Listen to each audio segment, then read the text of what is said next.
1603, June 26, 2026, right now marks 2,561 hours of progress in the GoBar simulation. Currently, the code for calculating if the corners of the voxels of bounding boxes unique to each object are within the grid is currently working. So the corners, even if they are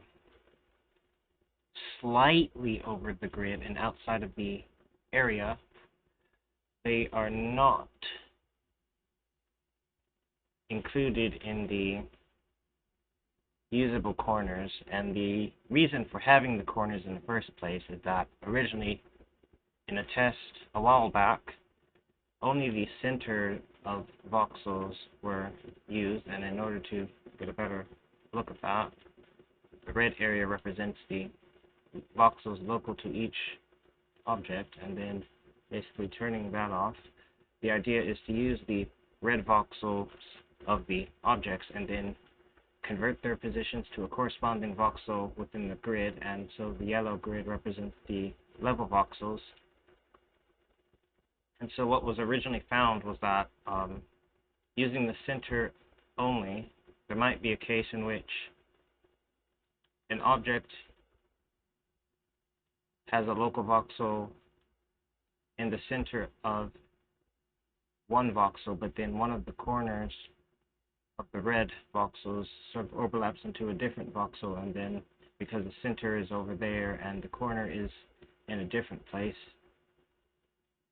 geometry might poke through one of the yellow voxels, and then that area isn't masked. And so by using the corners, it can basically, instead of the centers of each voxel, that can basically determine every point within the voxel grid that should be masked by the fog of war. And so the intention going forward is to get this working with the height fog. And so currently the height fog is disabled, but the idea is to essentially have it to wherever there are these corners. And another thing about the corners is that the corners are unique. So only unique corners are tracked because, well, at least for every object's bounding voxels, because multiple voxels can share the same corners on each object. And so for each object, a hash set is created.